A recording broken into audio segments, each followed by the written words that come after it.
That's actually the reason why I guess Americans don't talk shit in Team Liquid's behalf. Even though I actually think, by the way, Team Liquid's actually underrated in my opinion. I think they'll be much better just like they were at MSI. I'm willing to bet they do much better at Worlds than people think they will. They won't win, but they're better than people think. But people trying to make out like they're shit because they beat all those players. They're actually a legit team. The rest of you are garbage.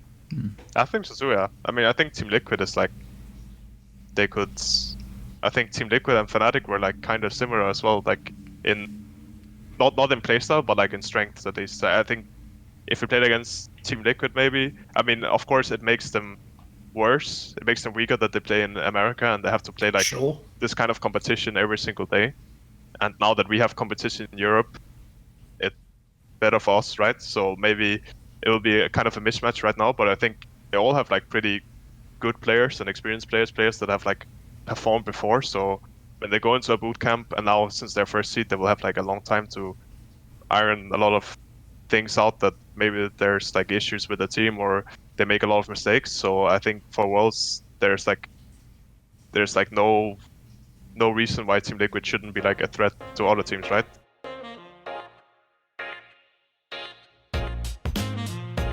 Right, this is going to be episode 86 of Listen Loco.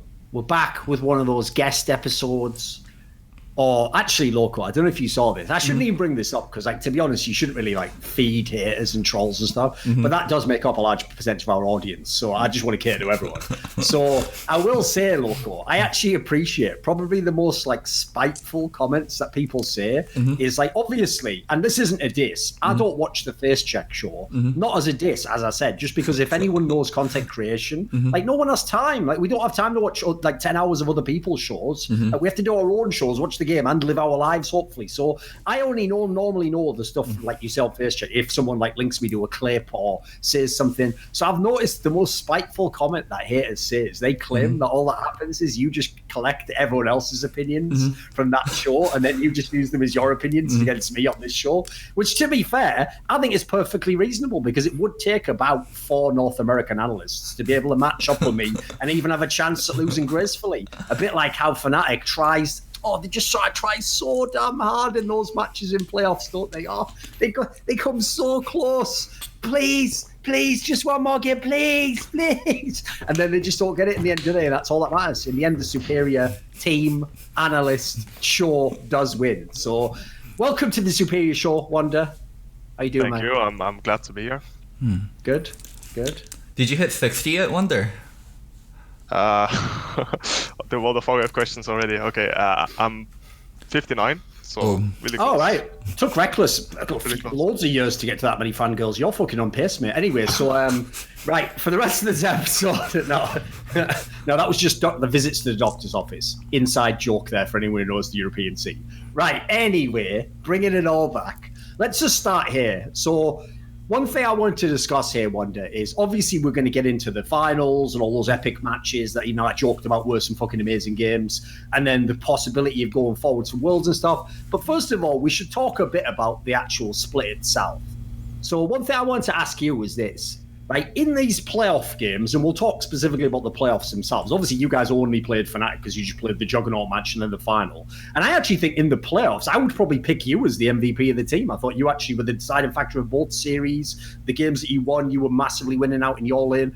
But in the actual split itself, why were you the guy who seemed like you took half the split off, mate? Like all the trophies were in your lane. Half the time you would have to be the guy rushing down the bottom of the map, just losing waves, dying, going for these ridiculous skirmishes. Why were like, do you see what I mean? Why was there a contrast between playoff Wunder and regular season Wunder?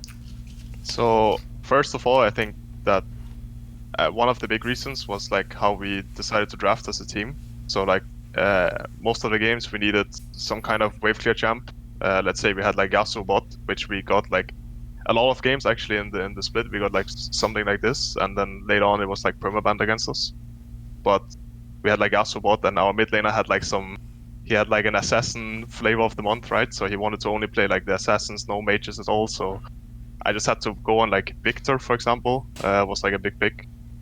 It's probably like the only champ I played like more than 2 times during the split. So like I played Victor, and basically my job was be like okay in lane, and then when I get like some AP and 5 ranks in E, I basically just go mid and I wave clear, right? And that was like the I guess, my job for like a lot of the games during the split. And then I also had like some other niches, I guess, that I filled out. But yeah, I mean, I would agree that I also played like the quote unquote troll stuff like Annie, Soraka, Garen, all these champs, right? Which can work. I actually believe that like a lot of champs in the game right now can work, but there's like more optimal champs probably than, let's say, like a Garen or an Annie, right? There's like more well-known and like well-studied picks that maybe it's like only the surprise factor of like the new ones that kind of throws people off. But then like once, let's say, people play like 10 Annie games and people play like 10 Aatrox games, so like maybe that's like a bad comparison, right? But then Aatrox will come out ahead. But since I was like the one to bring a lot of stuff out, I kind of had like the mental edge, you know, that people actually really didn't know what the fuck was gonna happen when they laned against an Annie top, right? So isn't there something a bit fucked up though, like about the fact that you're even phrasing it that way? Like, I still think it could have worked. It's like most people just try to win the game Wunder. They just pick whatever's like really strong and can win as the best matchup, and they try to just win the game outright. They're not like, is there any way I could make this shit work that at the moment nobody plays? Or like, that's you're living in a life of luxury there, mate. If you've won so many games, you can fuck around like that.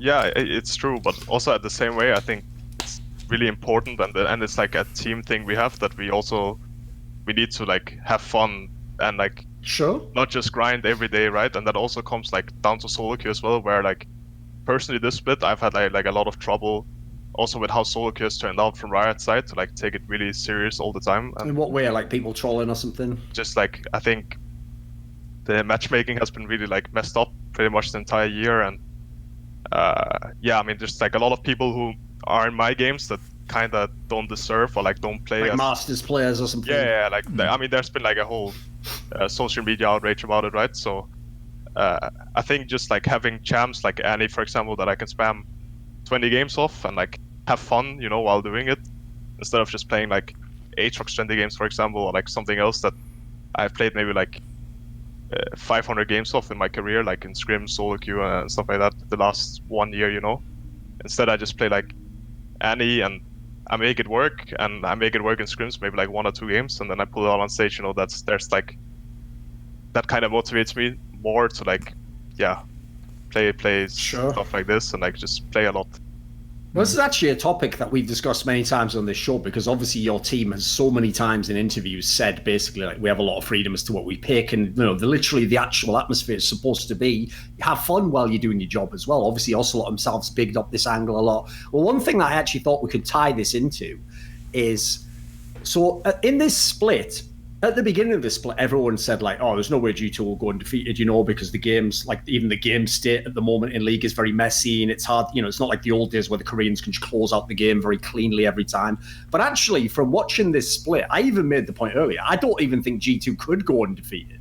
Like the way that you guys play, like you automatically do have games where someone fucks around or does something weird or chain feeds certain time. But as you're saying here, is it actually something that you guys are like conscious of, that you have to kind of like give yourself a bit more breathing room? Because normally if you look at the teams that have been in your position, like won both the splits, went to MSI and had a good result, did Rift Rivals, like they're the teams, if you go back in time, are always super stressed. Like they're the ones grinding 24/7. I always say to Loco, I actually think that the Fnatic team going undefeated in 2015, the reason it'll never be replicated again is like they almost had the perfect like coach, types of players where they were in their careers. Some of them had never accomplished anything. Like I don't know how he kept them all on track every single game. That's almost an impossible feat, right? So what is it like on the G2 side? Because, you know, on the one hand it'd be nice to have an accomplishment like, but it sounds like you guys have the balance pretty right.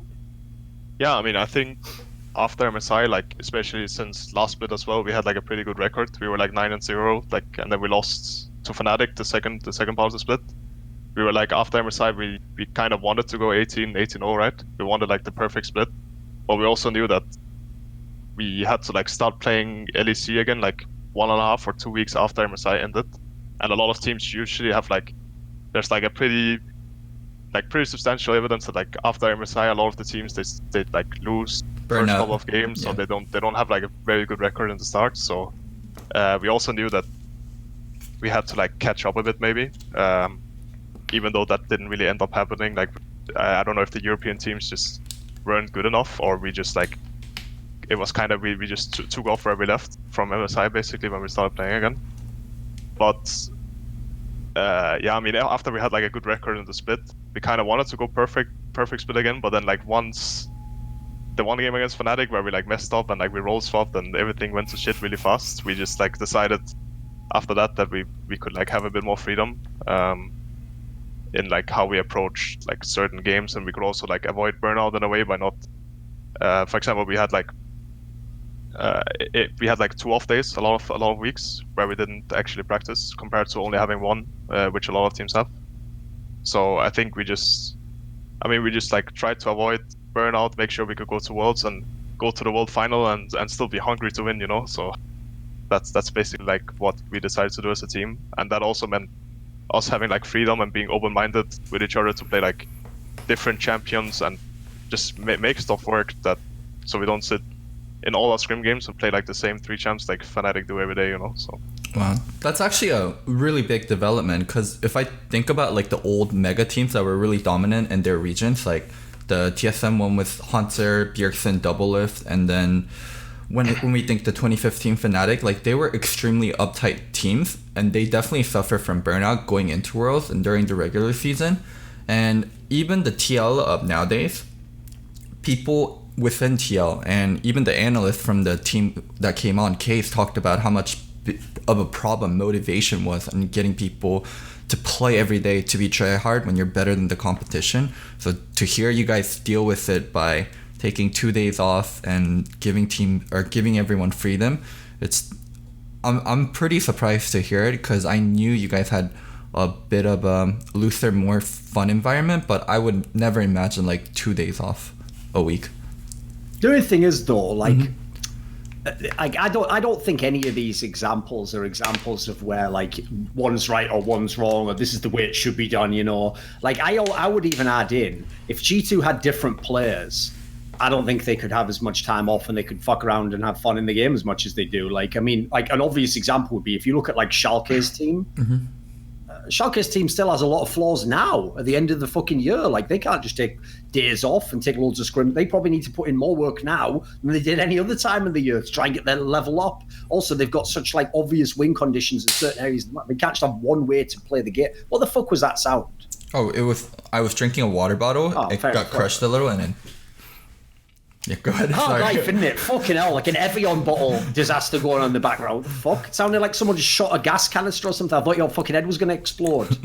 Obviously, we don't want that to happen, do we, Loco? Want you to stay alive for the rest of the show? At least die on like a good episode, like 99. I guess it is Friday the 13th, though. That'd be fucking amazing if on the middle of a talk show, I was just like flaming Schalke, and all of a sudden, I died. Just thinking about Dylan Falke, just fucking... Out pops Dylan Falco. Goes, that's not Falco, bro. And then he fucking punches your bottle. It explodes. Your head's just on fire. You're like, ah, ah! And because you're not a girl, obviously the Twitch channel will be immediately banned. And he'd probably say something like, what are these fucking idiots doing here? And just get banned for racism for like 10 years from Twitter riot or something. If that does happen, all the memes in there. Do you see that? If that does happen and we have a lot of views, make sure one of the mods does a slash ad so I get that ad revenue, please. I mean, you'll be dead, but listen, okay, I will honour your wish and try and get you to the stop a live stream fails as one last thing to do on your Thank you, Duncan. I'll make sure to upvote the threat. Exactly, you know? yeah. But going back onto the topic... Maybe after that, me and Ice Poseidon will break in your apartment and find your dead body and film it all with Jake Paul or something. I don't know. Jesus. I think I stacked all the memes together. All right, going back onto the topic, I do think what G2 is doing is the right way to handle it, because league scheduling is so intense if you're a good team, like playing spring and then playing all of playoffs and then playing MSI, playing summer, playing all of summer playoffs and then going into Worlds. I think if you're a dominant team, you kind of have to take it like how NBA teams take regular season. You have to take it a little bit easy because you're so much better than the competition, and to try hard every single week like that and to grind, there has like burnout's like the only example. And I think it is smart that G2 isn't taking the old TSM or the old Fnatic route. Anyway, whatever. Do you have anything else to say on that topic, Wunder? Should we move on? Should we talk about League of Legends? No, I mean, I agree that like the point you had where a team like Schalke, for example, couldn't do what we did. I mean, I think it's true, right? But it also comes down to like where you are in the standings, because it's like obviously a team like us where we are always either first or one game of first or something like this, compared to a team where they potentially every single week has to think about like fighting about staying in the top 6 and getting to playoffs. Like there's a lot more stress, and a lot of the players will not even allow themselves to like take this extra day off to do whatever they want, right? So, I mean, I agree that like this can only be applied to teams that are actually winning, since they are more likely to take the quote-unquote risk, which is not really a risk, since I mean we are either first or second anyways. So, I mean, I just agree with that point, and I think more teams maybe could try, like if they have unproductive scrims or anything like this, to like deal with it in ways that aren't really done very often, which is like either like cutting down scrims or like just approaching them in a different way, like having more like days where there's like more scrims and some more off days, you know, where you can reset and like I guess get a better mentality towards, I mean, just waking up instead of just waking up every day and just grinding it out, you know. That can also be like harmful enough. By the way, before we get jumping into the matches, we'll do that in a minute. One last thing I had along these lines to ask about is, so a recent thing that was like mildly scandalous, it wasn't a big deal, in TSM was where that clip got leaked from Broken Blade's stream, where it just showed accidentally the Excel sheet they have, where they have a spreadsheet in TSM, where when you play the scrims, someone marks down like the key mistakes you made, like the jungler made a mistake at 9:42 and top laner died at 11:36 or whatever. Right? I imagine it's different scenario in G2. So what does G2 do in terms of like review mistakes or go over VODs? I mean, your games are so messy. Do you really go like case by case on every issue? How do you guys keep track of stuff like that? I mean, we don't personally have like an Excel sheet where we can like check. Yeah, because fucking Caps his would just be like his would be like one of those walls when a crazy person's been in a fucking mental asylum for too long and they've written like all those lines with like I've been here for 700 days. Like that's how many ints he'd fucking don't know. Anyway, keep going. Yeah, so what do you guys do? I mean, I think like I think it's just like a coaching job, right? If we of course like review the game and we take like everything we can take out of every single game, like in a time limit, of course, before we go into the next one. And then like if there's reoccurring mistakes, which I think that's what like TSM is pointing out, that sure, hey, this guy missed the ping ward like 500 times, and why is he still missing ping wards? So like stuff like this, right? Mm-hmm. Then I think you just talk about it, you know. But I mean, if the players want their coaching staff to keep track of this so they can see it themselves, then it's fine too. But I think in G2 we are just like aware of this, and if we're not, then someone will tell us, or like we will tell each other, because us as teammates we can also like point out each other's mistakes, right? I can tell Caps if he doesn't push mid and ward top lane or something, ward for me or something, so that jungler can't like walk behind me enough, and then he will like start doing it, and if he doesn't, I will just like say it again, or we will bring it up as a team, or like the coaching staff will say something, but we don't really have like sheets, I guess. I mean, maybe the coaches have like within themselves they track stuff themselves, but they don't. It's not like something we see or anything like this. It's not something we see and then, oh, I have to work on this. But yeah, we just talk about it, I guess. Okay. Right, if we actually go and start talking about some of the matches, and obviously, as I said, your team technically only did play Fnatic, but luckily there's 10 games to discuss there, so there's a lot of different topics we can get into on that. You hinted at it earlier, and I actually did a tweet right before this show, because I was reviewing some of the games that were from like 2 or 3 weeks ago, and in that Juggernaut match, they showed a graph on screen which showed, based on team, and it was like aggregated based on role or something, like which teams played the least champions, which plays the most. And the team that played the most champions local was actually G2. Mm-hmm. But there was other teams that people probably wouldn't expect. Like, for example, like Origin and SK were second and third, whereas the team that had played the least champions was Fnatic, and they were down there with like Misfits, Splice, so like very either troubled teams or teams that are pretty like predictable. Now, the reason why that's interesting is, as you probably know, Loco, not only on my show with Veteran, but every time I've talked to Fnatic members this year, some of them, Reckless is an example on the LEC like post-game lobby thing, he basically said Fnatic has a system and that they play a certain way, and you know that's how they play the game, and he even said it could come back to bite them. Youngbuck fought to the bitter end the concept that there was a system, like Bwipo tried to imply there wasn't a system, and what they said, Loco, and if you remember I pointed this out, was all they did in my opinion is just fuck around with semantics with what words mean, because they implied they don't have a system, right? It's just that when they pick certain champions, they play a certain way, except what I've just told you is they pick the least fucking champions of anyone, and therefore logically by that only play that way, which makes it like Anyway, you get the point I'm getting at here. So on that line, Wunder, obviously your team's on the complete other end, and I get your team has very different makeup of players and philosophy. But when you go to face Fnatic, obviously you had some close games with them in the split. There was some amazing games in this playoff series. Is the idea that they're only going to play a certain champion pool very much in mind? I mean, I think you can always force them to have like a certain draft at least. I mean, you can always force. I mean, I would say it was more true like in the split at least that you could always force like Nemesis to play TF and Corki and stuff like this. He would still play TF, which we didn't actually think he still played in the first series. So that's why we I guess lost 2 games to TF.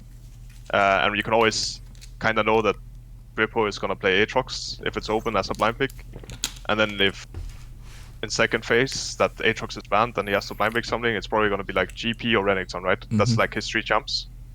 And for their bot lane, I mean, they just play. You always know that Hylissang is like a Pyke or Rakan. You can always force him to go like Pyke Rakan, and then after that, he's like, I mean, in the series he was like a Shen player, but he has a really narrow champ pool too.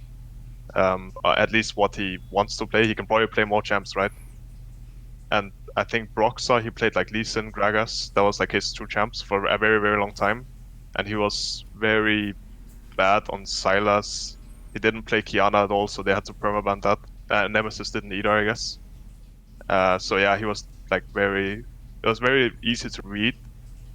Not only like what they would draft, but like also how they would play, I think. Because like, for example, when I play against Bwipo, I know that he's like really good in his comfort matchups when he can like all in 24/7 and like kind of cheese in a way where he can play really, really aggressive. And if it's just like a 5-5 lane where no one can all in each other and you just play on like lane knowledge and like how you play with your team and stuff like that, he will like fall short compared to just perma all inning. So like them as players as well as like how they draft is like really predictable, I think.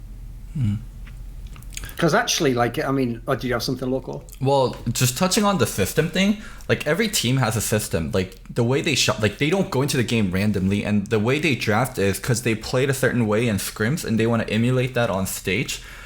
I'm not sure why Fnatic was so triggered by the word system. Here's why. I'll give you my analysis here, Loco, because I think I actually figured this out. Because like I actually made this point to Youngbuck himself, which is like him and Veteran basically was saying the same thing. They just were using a different word. Like he's like to Youngbuck it's champion pool, and to Veteran it's a system. Here's the problem: the reason why they can't just admit they have a system, Loco, is. Right, think about the G2 scenario, where even as a joke, they're picking stuff like Annie and winning the fucking game. Like, the difference is Fnatic has the opposite problem, and this is obvious, which is, as he just said there, if you make them go to... you can either make them pick power picks, but ones that you already have your comp playing against. Like, if you leave it open...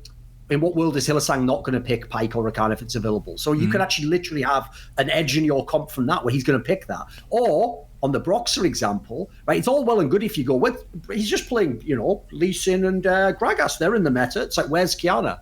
Where's all the other fucking picks? Where's Eve? Where's any of the shit that everyone plays now? He doesn't play any of that shit. So the real problem, Loco, is they know that once you admit you've got a system, people are going to say, but why don't you just do what G2 does and just play whatever you want? And they can't do that. That's the whole point. Like in this series right now, one area as a complete layman I would throw up is, mate, just go and look at the games where, as he said there, you push Hylissang out of his comfort. When he had to play Leona, when he was playing fucking Shen. They literally became half as dangerous as a team. They weren't fucking killers in those games. They were all right. They weren't terrible, but they went from like, when they get their picks, they're at G2 level. When they don't have their picks, they're way below G2 level, in my opinion. But it's just so weird to me that the word system triggered them, because every team has a system, like be it really loose or be it really tight or predictable. Every team has weaknesses as well. Yeah. Let's face it. Yeah, it's not a shame to admit that. I don't know why it is. It's just such a weird hill to die on. Like, we don't have a system. I even think they're fucking themselves. Like, listen, I get why the players themselves want to believe that they're not weak, right? Yeah, you want to believe you're going to win. You don't want to believe your main rival's going to beat you. But like, I actually think that like fans of the team are fucking Fnatic completely. What should actually have happened at the end of this playoffs is everyone should have said, fucking great job by Fnatic. How the fuck did they come so close to winning those 2 series? Like on paper, everyone had G2 beating them. I don't know anyone who's a credible analyst who had Fnatic winning these series. And they really did come close to winning both those best of fives. But instead, stupid-ass idiot Fnatic fans who believed Fnatic were the best all along and had all the best players now make Fnatic look shit for losing 2 series and being 2-0 up and being 2-1 up and losing. That's completely the wrong analysis. You've actually ruined your own team if you analyse the game that way. You took what should have been a good thing and made it a negative. I mean, there needs to be good expectations based on kind of the matchup, but people buy into the hype of things a lot. So especially in the second best of 5, like for the finals, when the first one was so close, I can see why fans would have bought into, oh, maybe we can win. All right, then. You want to do this? You want to get into this? So first of all, believe it or not, the first best of 5 I thought was the least legit. Because they already won that first game off the bullshit Garen Yumi, didn't they? We all know that's some straight bullshit. When they had to play League of Legends, they weren't that good. When they were playing that broken game with Garen Yumi, it was fine. It was brilliant then. What do you think of the first match you had, the Juggernaut match, the upper bracket one, as it were, Wunder? This is the one where they went 2-0. Yeah, I mean, I think since we, ever since Asir Kogi was like really, really strong, it didn't really seem like Nemesis, like he lost his TF priority pretty much after Rift Rivals, because it seems like these 2 champs, like Kogi, Asir, and all other champs, like they do really well into it, and he doesn't really want to like play this kind of style. But then we played against them, and they had like some good stuff prepared, right? They kind of call off guard, and we scrimped teams where we asked them like, can you play Garen Yumi, and we'll try like the Mordecai thing we had prepared against it, and well, we did pretty well, right? So we were like, okay, we are like pretty sure they're gonna pick it if it's open, right? Because I think Rogue picked it, and maybe some other team picked it as well. I'm not sure. So and Fnatic was like the they brought it out first, yeah, of course. Out first, right? So we thought we had like a pretty solid draft for first game. It didn't really your first mistake there was thinking that you had a Mordekaiser that could actually deal with them. Like that was your first mistake. But second mistake, like they're pretty good with that comp. To be fair, they are fucking. Yeah, I mean, obviously, like our draft was really shit. Hindsight, I mean, they had like a lot of that comfort, like TF, and they had a lot of globals against us, which we aren't very good against, and we just like kept on chain feeding, and we had like once the first scrimmage went wrong, and I think we died like 3 for 1.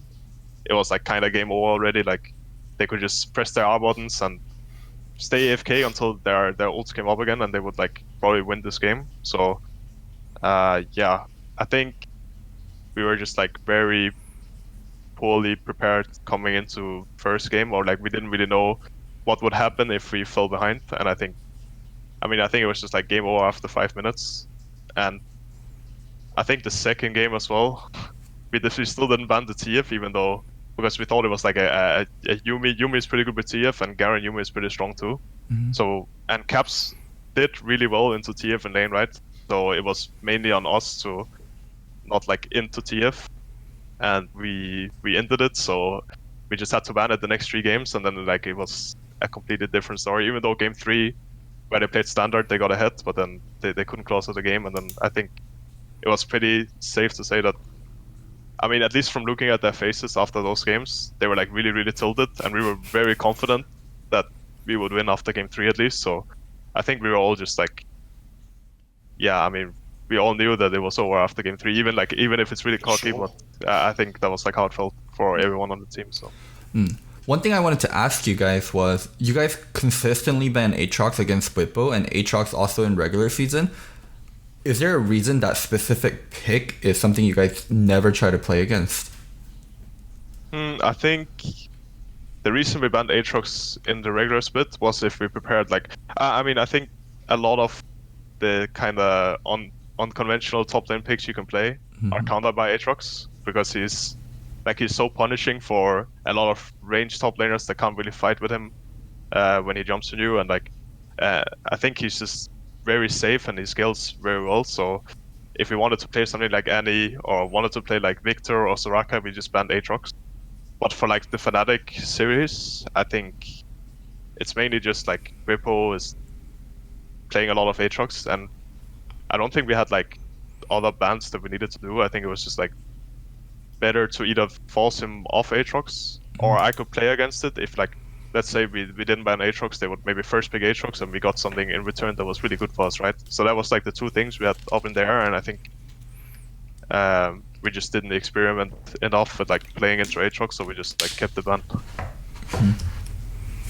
What about, like in general, like I said, to me, I actually think over the two series, I would put like your lane as the biggest mismatch. Like in the games that they won, they were the games Whippo actually had a good game. In the games that they lost, loads of the times you were up kills early. I actually thought like, we're not going to get too far ahead to the next match, but in the other match, even like the grand final, I thought he greeded like a motherfucker half the games. Like he just kept feeding kills early, right? One question I have to ask in that setup there is, Whipple's one of the best top laners in Europe. Like, I'd still have him in my top 3, top 4. He's clearly a very good player. But he's also a player, just like Fnatic as a team on their champions are comparable to G2. I think there's the difference as well, is where the fuck's Whipple's champion pool? Where's his Kled? Where's he spamming Akali every time it's available? Like, what's a joke is, this is how limited Fnatic is. Fnatic's actual fucking flex potential is that 3 of them play Karma. Sound... Oh no, not the Karma flex. Oh god, what lane's the Karma going into? Like, this is the most dog shit I've ever seen. Like, where was Whipple's champion pool? He has to just play Renekton all the time. What is this? Gangplank of Renekton. Is he Huni or something? Get Huni out of fucking Europe. What? Wunder, what is this, bro? Where's the Kled? Kled's OP as well. Let me add on a little bit before Wunder goes. It's so surprising to me that Whipple's champion pool is almost purely bruisers. As we talked about, Jax, Renekton, Gangplank, and Aatrox, because I thought he used to be like a Victor one trick, and that was his big thing last world. So him completely cutting out like range and AP champions and just to go bruisers was something really weird for me too. Yeah, I mean, I think Whippo, like as a player, at least, I mean, I agree that like at Worlds he played a lot of Victor, and he was, I guess, fine at it. I mean, it was like very late in the tournament, so I don't really know, like we didn't scrim them that much, but I think he's always been like kind of a bruiser guy. Like he always liked to play GP and try and all in and like really make top lane a chaos like trade fest, first 3 levels, right? And I think the same with Renekton. I think Aatrox is probably like the only champ he has where he doesn't really have to all in, and he can just like play it because it's really, really strong, right? And he can just, if he can hit all the Qs, it doesn't matter how he positions his lane, he can probably 1v2 a lot of times, even if jungle comes. So I think, I mean, mainly he's just a guy that, like, how I see it is that he plays bruises and he tries to all in, and like he finds weird ways. Like, let's say I played Loco against Renekton, right? Against Alphari, for example, which I think is probably the best top laner in Europe, top 2 right now. He doesn't play that at all.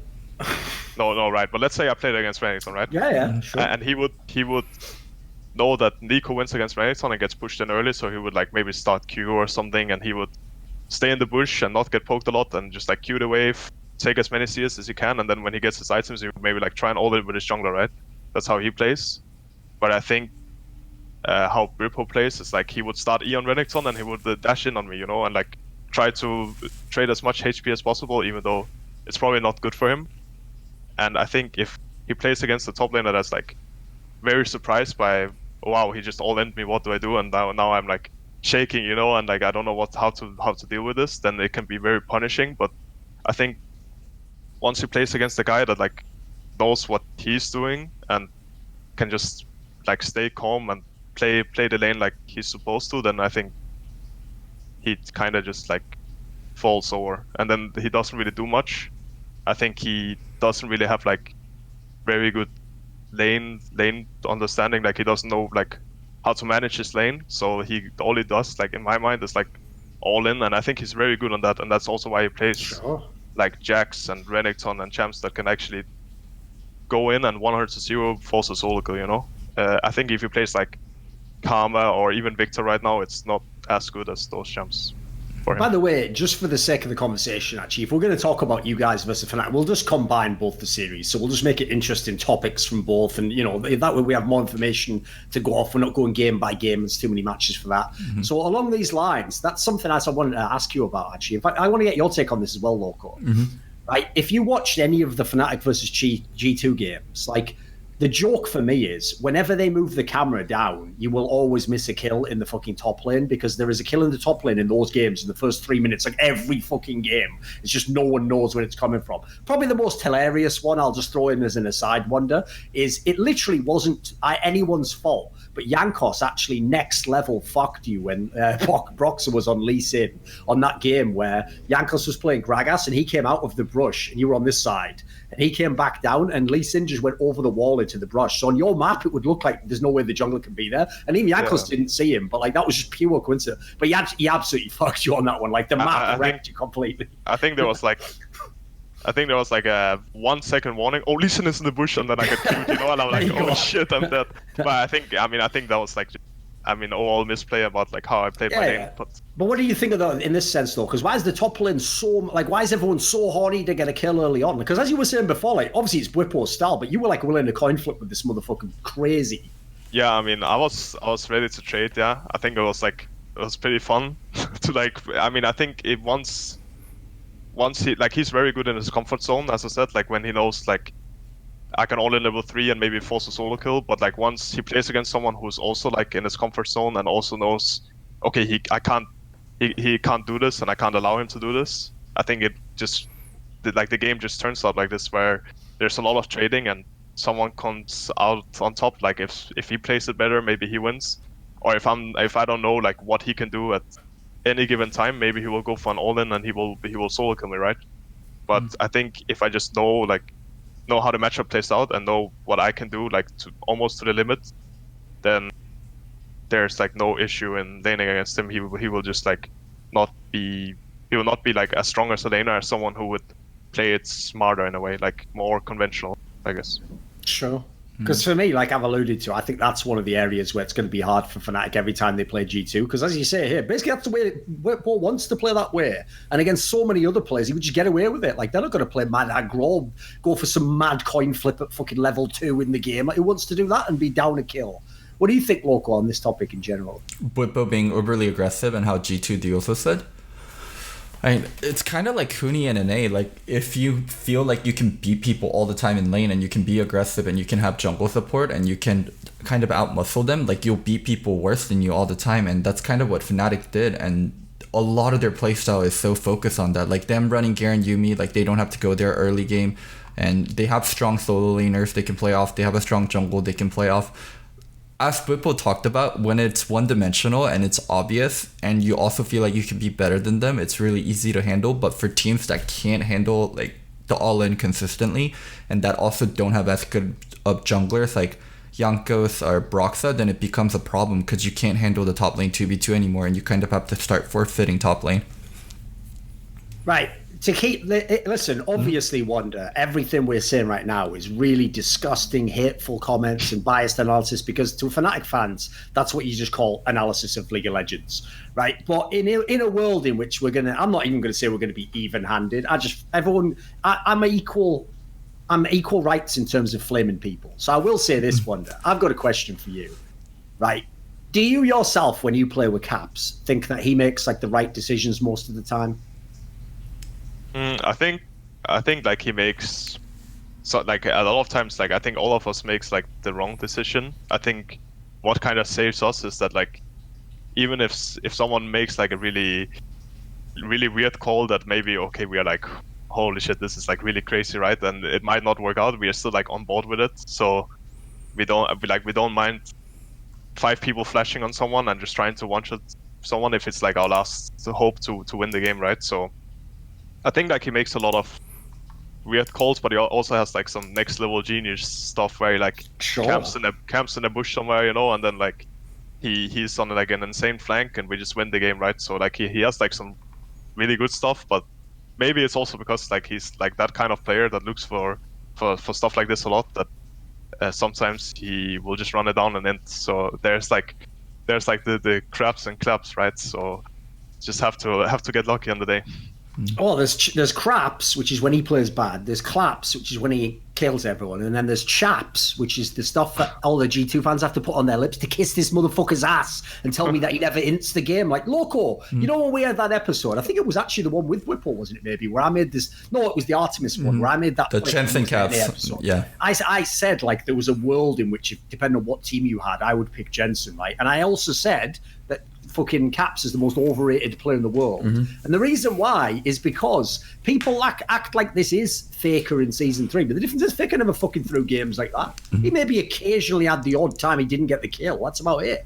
Mate, the idea... You know how many G2 fans were telling me that I'm going off, like, Season 8 Caps when he was in Fnatic, right? Like Caps doesn't in games. Did you see this fucking LEC final? Yeah, the finals. The guy made more fucking ints and bad mistakes in the first 3 games of the LEC final than people like Bjergsen making a fucking whole split. It was unbelievable. Like, I'm talking about just going in at like 5 minutes in the game, just dying in lane when you can see the jungler from the other team coming up behind you. And he just goes right back in and ends up behind the other mid laner. Like, outrageous ints like that. Like, these aren't even ones, Loco, where like you're going to win big if you get the kill. Like, if you get the kill, he just trades it on you anyway. It's 1-1. Like, what's the upside of that? Like, I know what he means there. Like, for example, if you go watch any Caps game where he plays like LeBlanc or something, he does some genius shit. Like, I think his understanding of like the fucking how to dodge back, etc., is like outrageous. That is Faker level shit. But some of the stuff he does like early in the game, man, I just don't think anyone in any other team could do that and be called a responsible player. Like,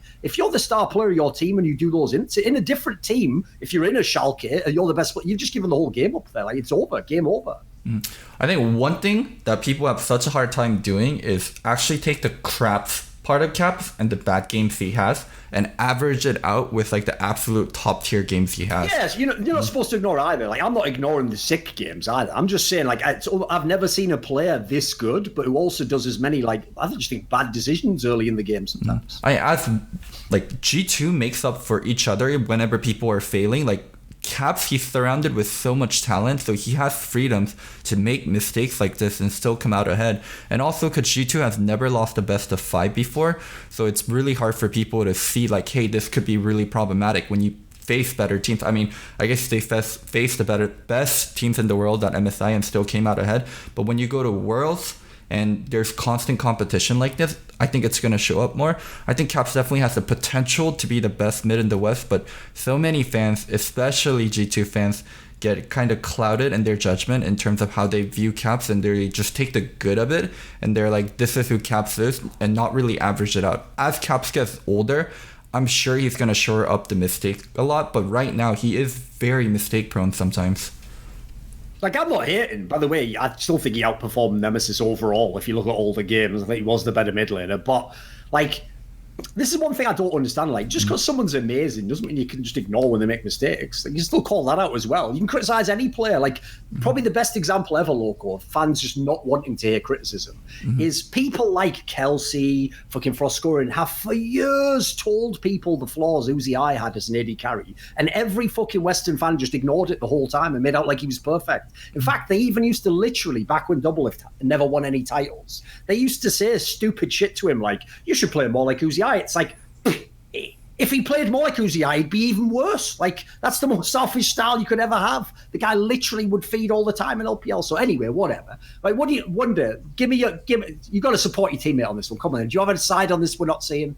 No, I mean, I think that in the series against Fnatic, like both of them, I think he had like not the greatest series he's ever had. I mean, I agree with you, right? I think that he had like, he even said it himself to us that he didn't play very well, and like, fair enough.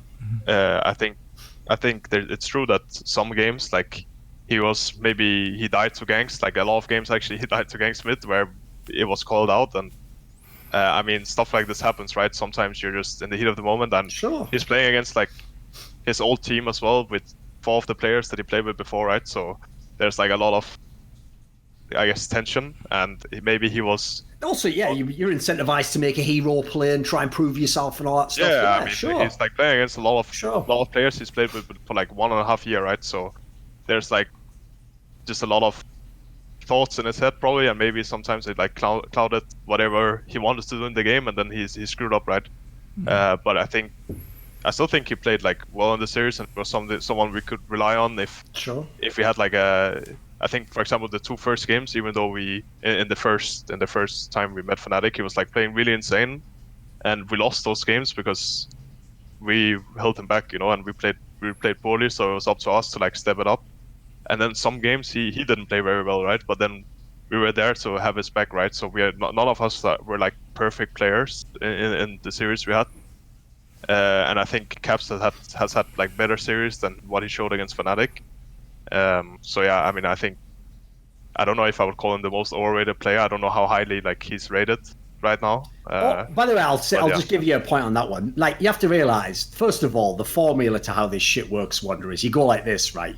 You say a comment that's totally legit, but every comment that's really like sounds very bold needs a lot of like unpacking. You have to explain it all right. The secret is, mate, you don't just explain it immediately, because then people immediately diffuse the whole situation. You say the thing that's really controversial, you wait, just don't say anything, and then everyone goes, fucking, what the fuck, overrated, how could it be Jensen the best? They go absolutely mental, right? And then right after that, you just come in with actually the reasonable explanation. Like, well, when I say overrated, what I mean is, of all the really, really amazing players in the world, people make out like he has no flaws. Therefore, they put him as like number one. In fact, as you've seen from these discussions, to most fans, you can't even have a discussion of whether or not like Jensen's at his level or Nemesis at his level or whoever it might be, humanoid. You can't have this discussion.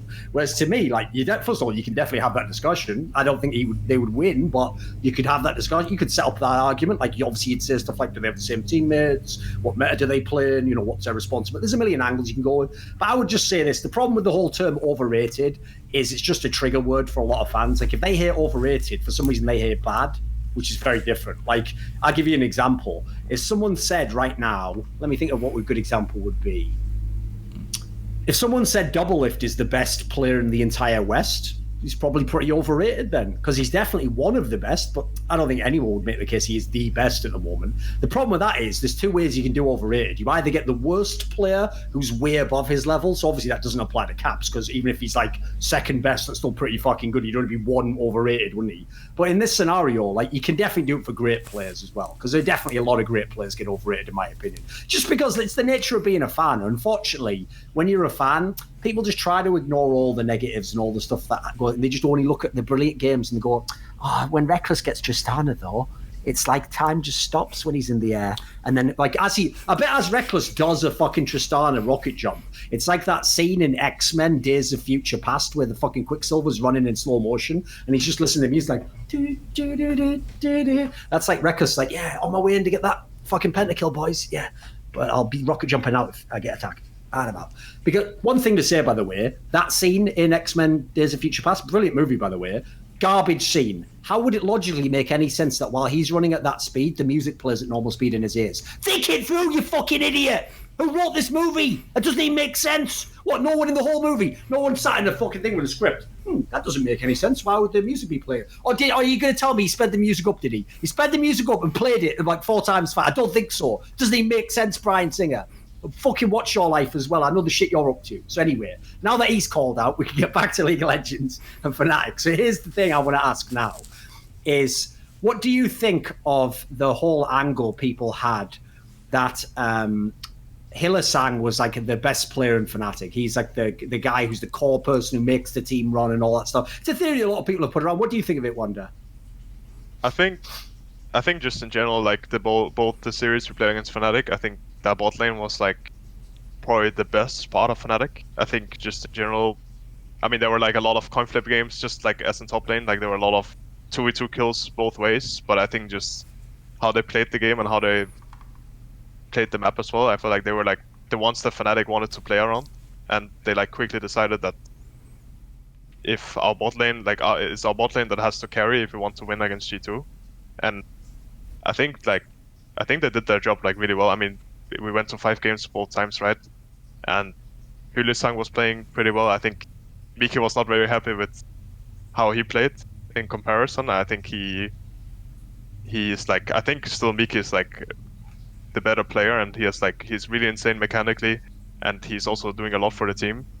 But in those series, I think Miki felt like he had like a rough matchup against, like, he had some tough times for sure. Yeah. I mean, died like level 2 a couple of times, which is sad, right? I had a level 2 death as well, but not yeah, quite but as here's many, the thing, but... mate. to be fair, like the area aside from Caps like just choosing to die, the area of the biggest leaks on the G2 side was definitely early bot 2v2 kills and 3v3 kills and all that shit. Like there's a lot of those I think there were a happening. lot of like, I mean, On generally, both sides, to be fair.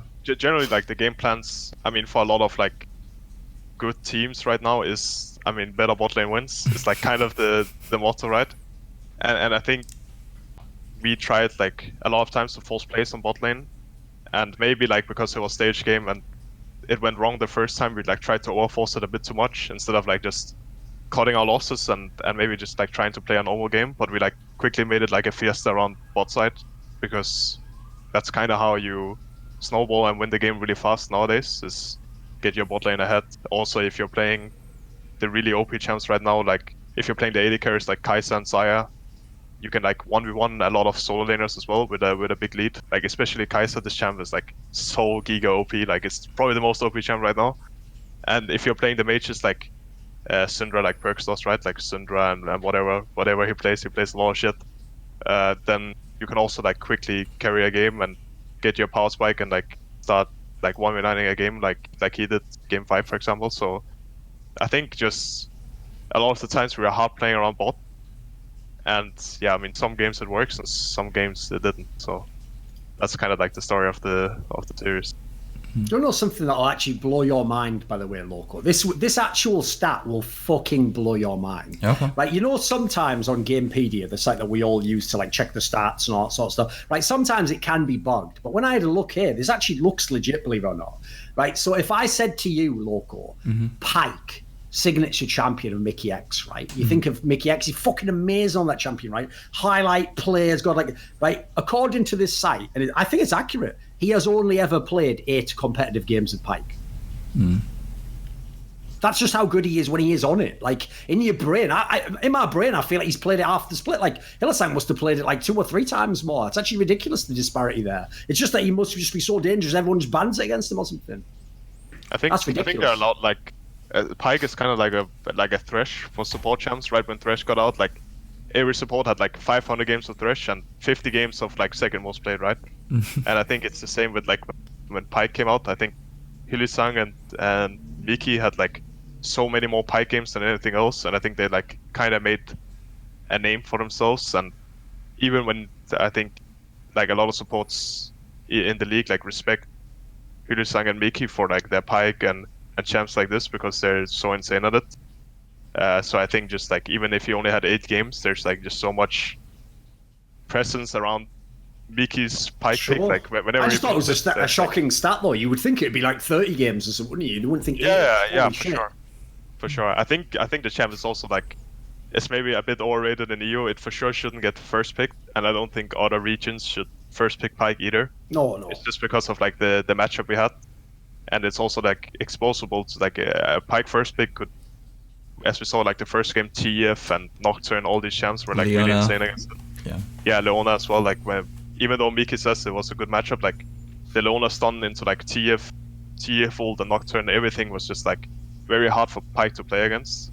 So in hindsight, maybe like the first pick Pyke priority was not very good within the series, but what was hilarious is, dude, like it's not like Hylissang was amazing on Leona. He was all right, but what's mental is like that actually ended up being a good pick for them just because of how many times your team just tried to do a pick and got Hylissang and then just like fucking literal bronze level shitters dumped all your damage into the Leona and then we're like, oh, it's still alive. Back off. Yeah, I think I said you know. I think I said one time during that series, I said like we were really far behind, right? And there was like almost no way we could win the game at like 20 minutes or 25 minutes. But I told my team like, even if we catch Leona and we kill her, I think she just like stalls so much time that we will just lose the fight. Like there's no way we should go on Leona. Like we should go on like, I think they had, what did they have, like Xayah or Kai'Sa or something? They had one of those 2 champs. I think Xayah maybe. That was basically the 2 AD carries, right? So they had one of those 2 champs, and I think we just had to like kill someone else than Leona. She was like so goddamn tanky, and we couldn't do anything. So one thing I wanted to talk about was Fnatic and their game 5s. Both game 5s, I feel like Fnatic disappointed so much, and they fumbled draft. Going on to the first one, this one puzzled me the most, and I also even heard that Nemesis kind of defended the Kassadin pick on his stream afterwards.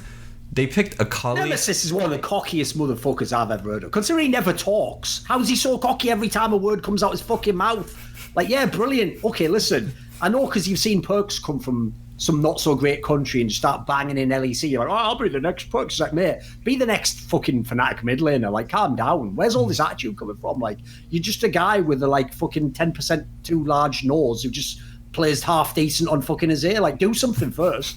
Actually accomplish something, then we can talk some shit. Like, you know, it's not like I just came out of the gate chatting shit when I came into esports like 18 years ago before half of you were fucking bored or conceived. Unless you were, again, someone who's hanging around LEC a few years back. Inside joke again. Like, keep going anyway. So bring it back.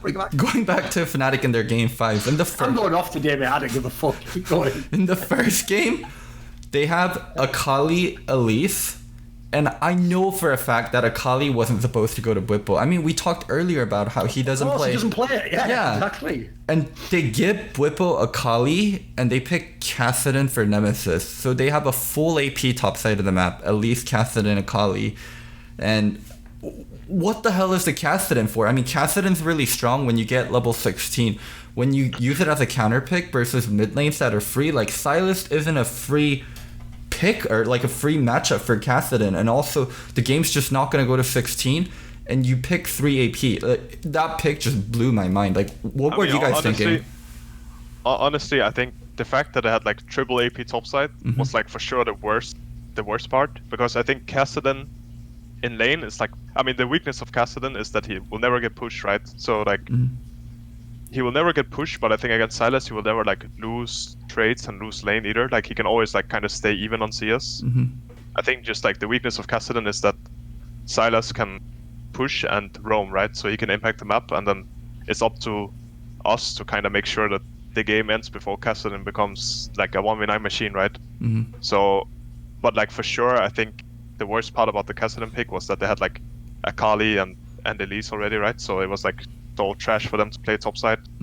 And they also forced Bwipo to play Akali because of the Kassadin pick, which, well, I thought he was like actually fine. Like, I looked at his solo queue account a bit, and I saw that he had like some good Akali games with like good scores at least. Like, that's the only thing I could take from, right? Because I never saw him actually play Akali besides like some solo queue games. So it just didn't turn out to be as good when he played it on the stage. Maybe there was like some nerfs, and they were maybe like really tilted, right? It was game 5, so yeah, I mean, it's understandable, right, if they don't play like 100%, but I think that draft was really shit down.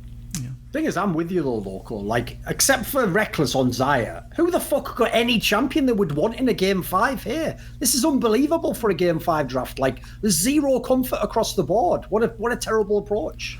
I mean, but Broxa does play some Elise, but it wasn't the best pick there. Hylissang playing Braum, he's usually their biggest playmaker, and he's on kind of a passive champion.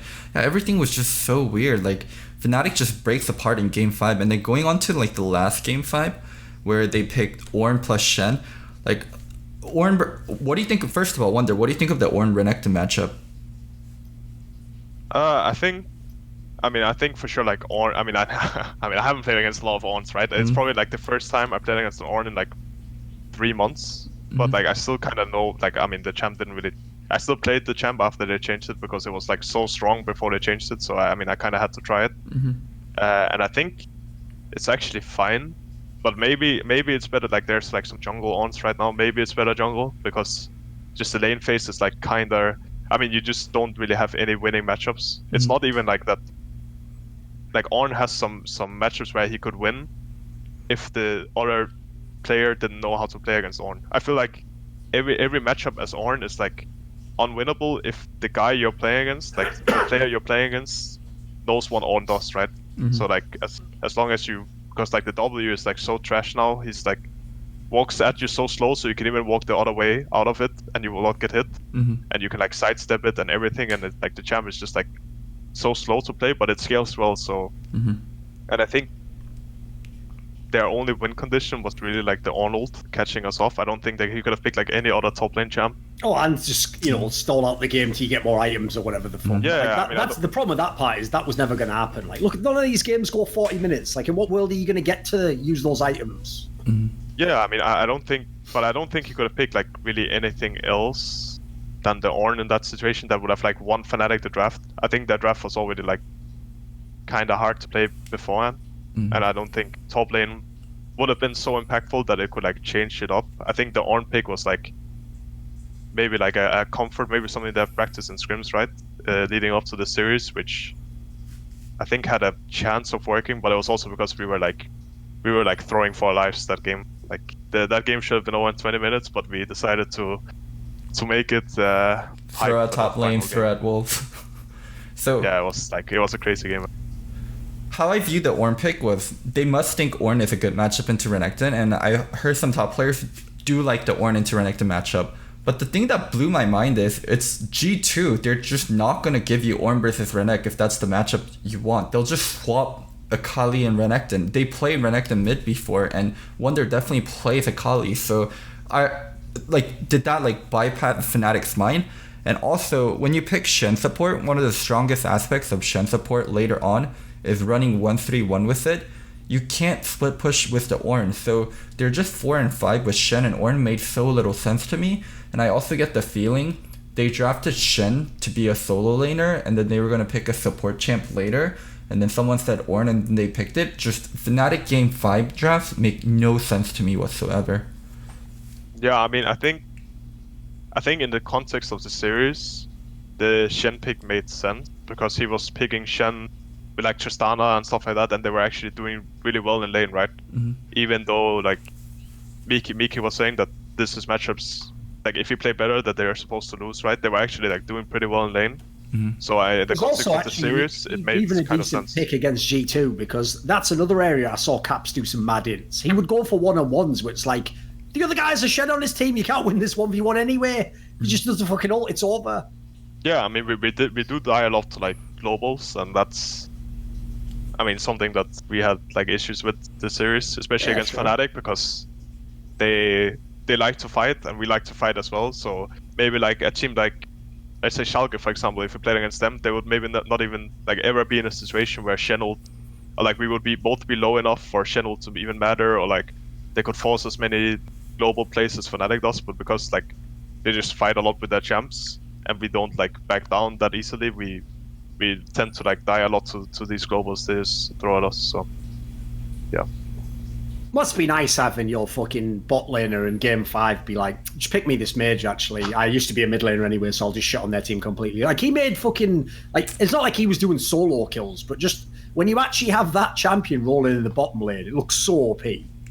Only because it's your team, to be fair, but it looked so unfair when he's getting all those kills. Like, what the fuck's the AD carry supposed to do against that? You can't even move in lane. Yeah, I mean, I think the issue with a lot of the AP bot laners right now is that, like, generally AP champs are really OP.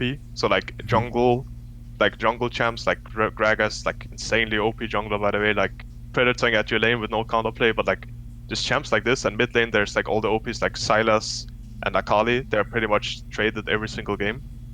And Kiana is permabanned, usually, at least in Europe. So there's, like, so many AP champs that having 3 AP bot side would be bad, and also like just having too much AP in the game generally would be bad. So we would have to like, there was like a lot of times where we had some discussions about, for example, the blind picklet or like blind picking Aurelia or whatever AD champ would actually work. For example, that game we had the Renekton, which could go mid top depending on, I guess, where it sent Sylas. That game was kind of our plan to like match it. So like we just have to approach drafts in different ways to like make AP or like mage's bot work in a way. So that's like our main issue with this, but it's for sure really I think it's really strong, and also because Perks is, I mean, just naturally way better at these kind of champs than any other AD carry player is. So it's for sure way better than I think Kai'Sa and Sire is like on the same level, but besides that, like all the mages are above every other AD carry, I think. Was there actually any times in these two series where just part of you even thought like, fuck, we might actually lose this, this will look bad, like we might actually be about to lose the match here? I mean, there in both series there were like for sure like times where, I mean, we were really like comparing this to last split where we played against OG both times. It was like so relaxed, you know, like after first game we just knew that the series was over. But against Fnatic, it was like tense both in like the post game talk, like coming into next game, preparing for Fnatic, like what are they gonna do next game? Everything was just like so tense, and you could really feel it. Also, the communication on stage was like not the usual G2 where we just like have very loose communication, and I mean, we still like around and stuff, yeah. we're still joking around, like we still try, of course. I mean, there was like still some joking in the series because I mean that's just how we do it, right? What people don't realize is that's not even a sign of not being serious. Sometimes you do that purposely to dispel like being too stressed about stuff. Keep it so it's like I mean, we just tried to keep it.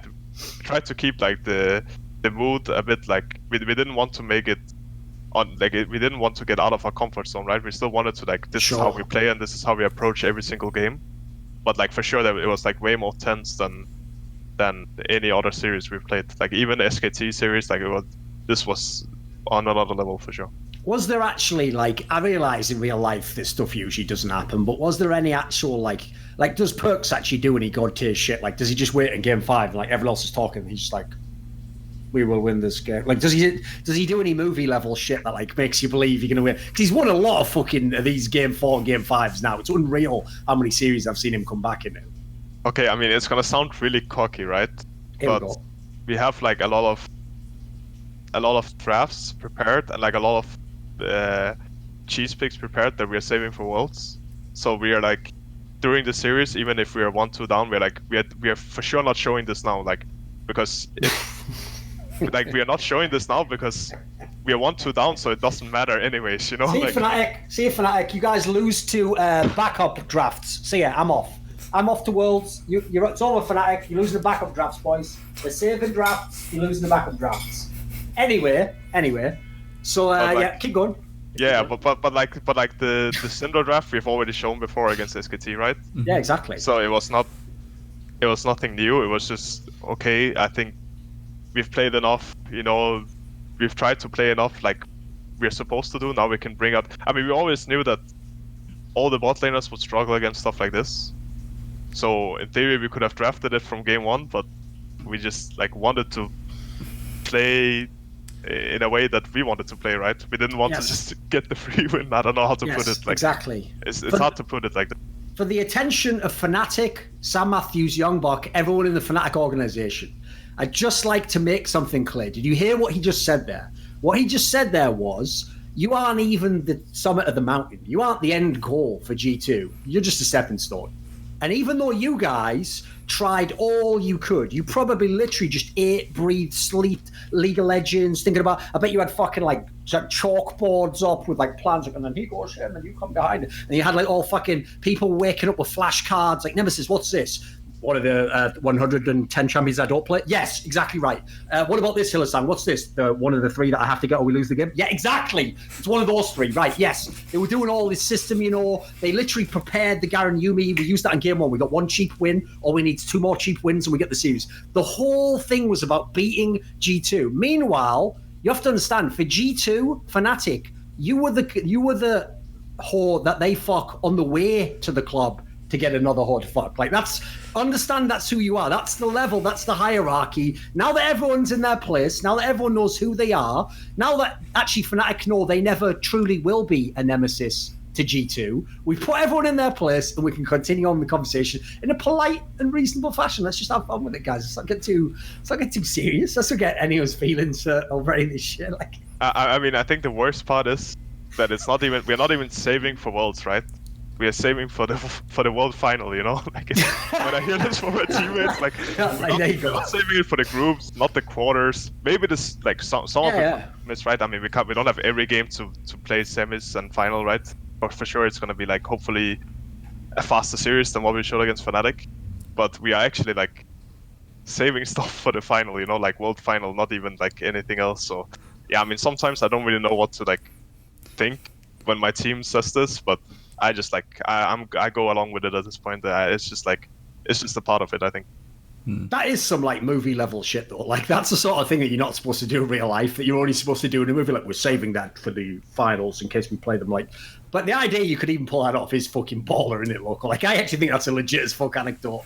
Damn, I mean, I had a lot of things go wrong for me with saving picks, so I'm like, holy shit, this has so much backfire potential, but G2 Yeah, has the had... worst thing is, you have to understand, do you know how many notebooks Loco had to throw out with all the stuff he was saving for like Season 4 Worlds Finals and Season 5 Worlds Finals and then LCS in Season 7?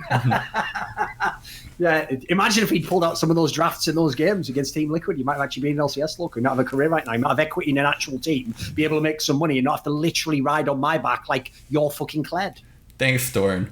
But anyway, I support you. I believe in you in that. I appreciate it. Anyway, coming back, I've got a question for you, right? Even though I set it up like I flamed him, so it's going to seem super harsh now. I just want your actual real take for both of you, which is what do you actually make, now that we've seen basically a whole year, except for Worlds, of Nemesis in Fnatic?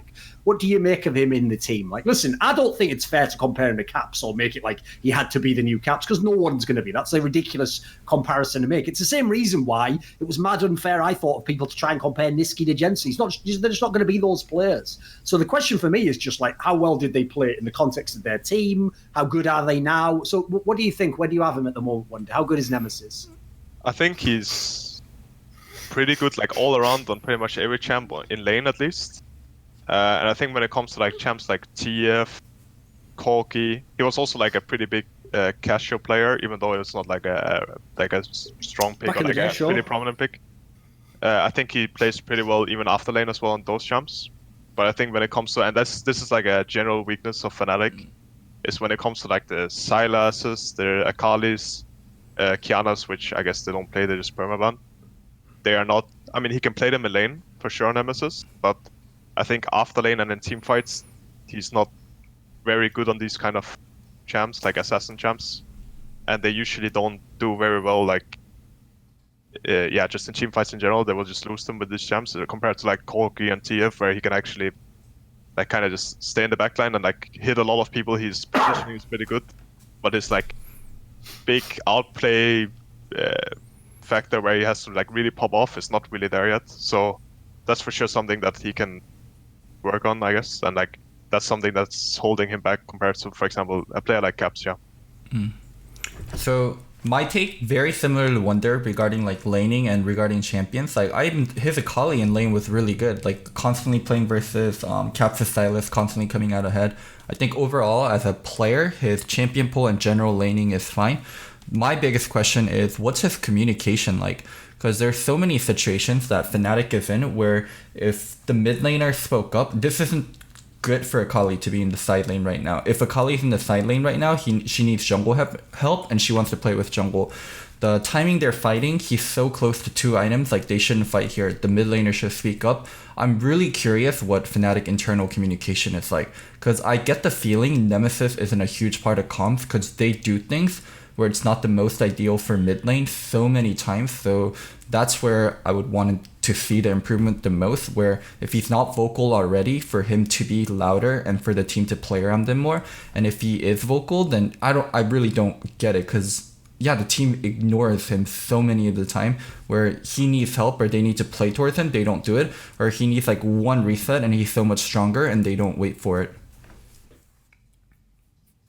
Because I actually do feel as though like he's a hard player to gauge, just because Fnatic was one of the best teams. So it's hard not to sound like you're criticising him if he didn't play as the best mid laner. Because my problem is, like, I do think he definitely like settled in way more since the beginning of the year. He looked a bit shaky when he first came in the team, but I do think he's an overrated player. Like, for me, he's just like an above average LEC mid laner. He's not bad. Certainly, in fact, obviously mid lane is one of the strongest roles in Europe, so that's pretty good. The problem is, if I was like doing a draft of the entire LEC and I'm picking mid laners, like I'd pick loads out of him. Loads. Like at least 2 or 3, at least. At least he's new, right? He's very new, so he has so much space to improve. I think he's like, I mean, there was like a lot of talk because there's so many new mid laners coming in, right? I think he's for sure like among one of the better ones that came in. I think he's like comparable.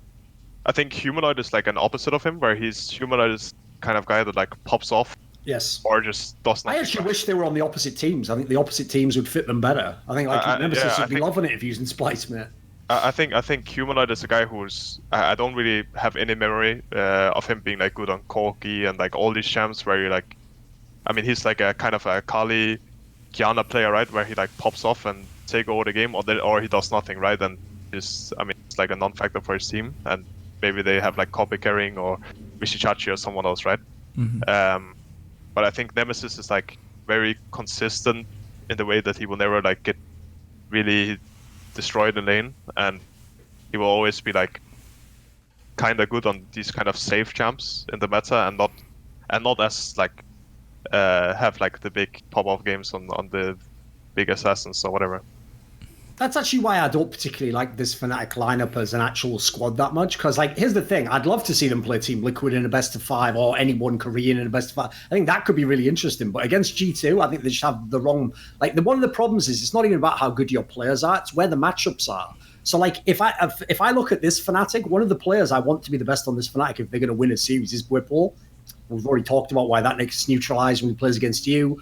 I think Reckless is also a bit like Nemesis in that sense. Like, the game has to be exactly where it's comfortable for him. Then he can carry the whole game. He has to be on his champions. Then he can carry the whole game. But I think both of them, Reckless and Nemesis, for me, kind of like faded in this fucking final.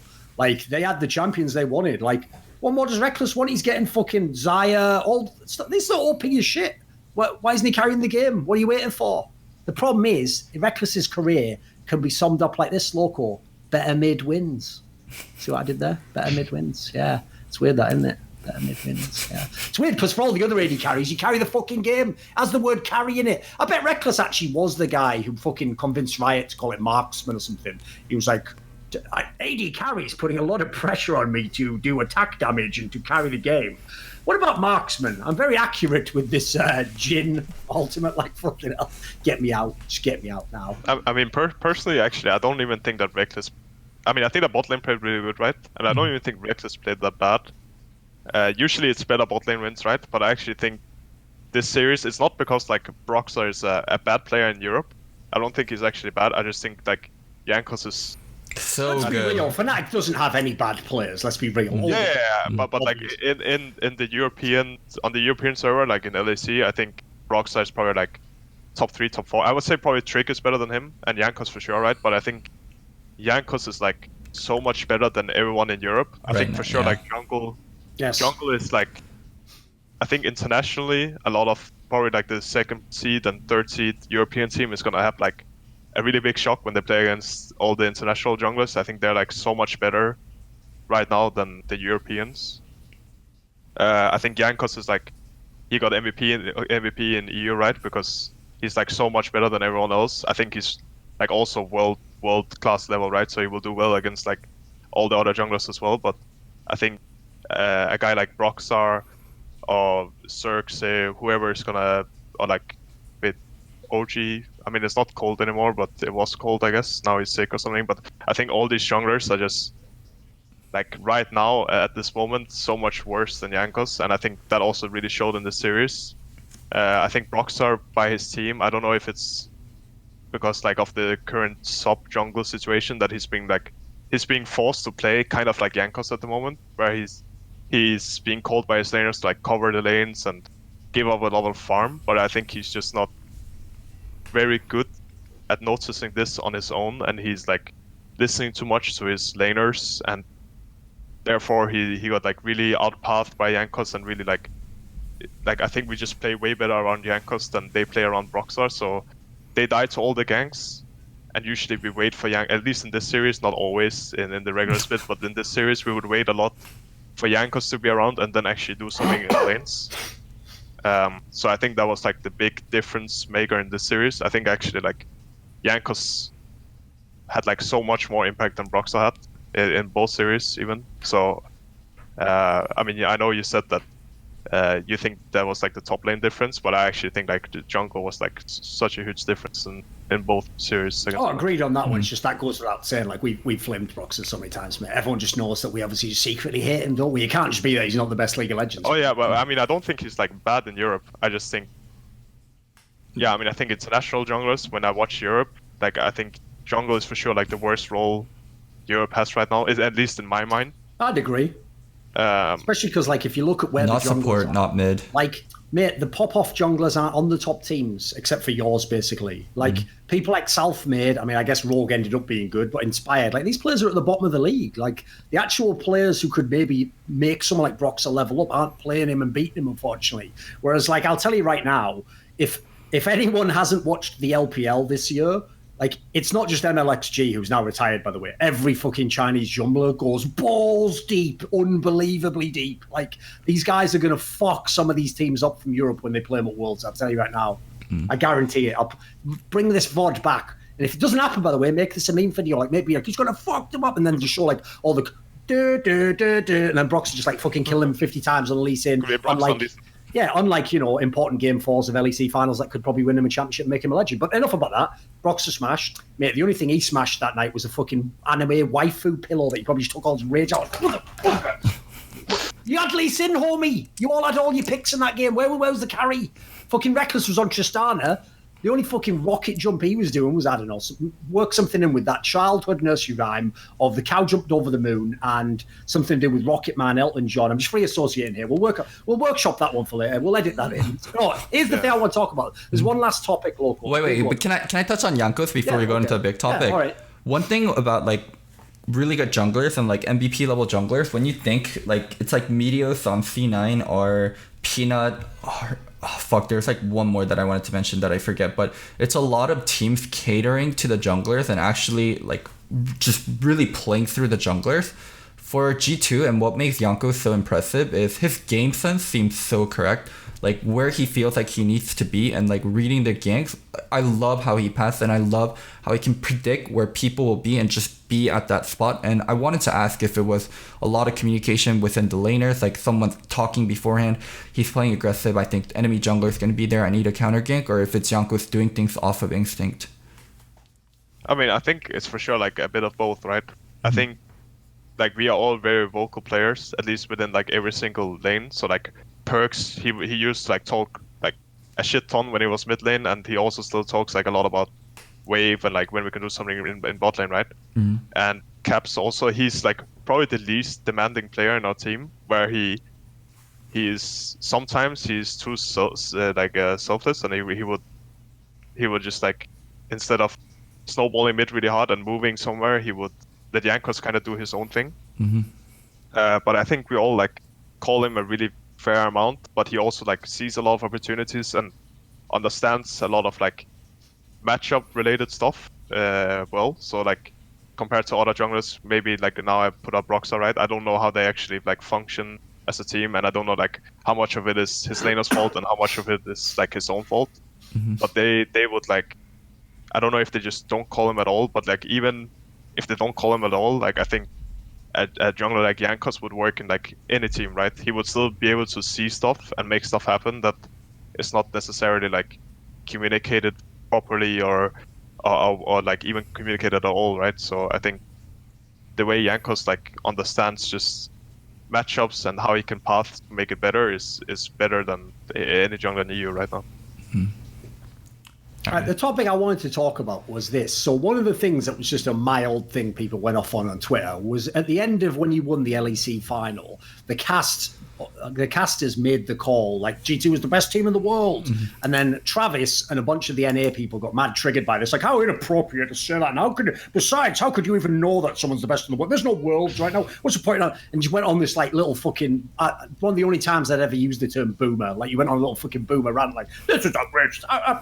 He was like some fucking Republican like senator from like 1960 or something. And then people were like, maybe everyone should be allowed in buses. God damn it, this is not what America was founded on. So anyway, there's two ways you can look at this. One is we can actually discuss the real angle of like, is G2 the best team in the world? That's a pretty cool discussion we can have. The second one is the concept of, should you even be allowed to say that? Like, should you ever make that call? Should you have to wait to Worlds? So what I think we do is this. Do the abstract first, which is like, what do you think of the concept of calling the team that won MSI best in the world, the team that's best in Europe right now? And then we'll do the aspect of whether G2 is or not. We'll give our own opinions on that. So like, there's a couple of things I have to say on this. I've got a mini rant for you, right? So first of all, to me, I don't even know what they're mad about, because G2 has won both of the domestic splits, so they're clearly the best European team, and they also won MSI, including beating the Korean seed in a best of 5 and won this. Like, at that point in time, if you look at the whole year, nobody compares to G2. Like, nobody from China, that goes without saying. IG didn't even win the fucking splits. They won one. They didn't win MSI, they came top 4. SKT, okay, SKT won both splits and came top 4, brilliant, okay, they came close. Maybe you can argue they're second, and then the argument would have to be whether you think Korea as a region is so good that they're secretly the best and we just don't know it. But like, I don't even get this angle of like, how can you even say it? Like, you know, MSI was like 2 months ago or something. Like, if we went back, and it wasn't that long ago.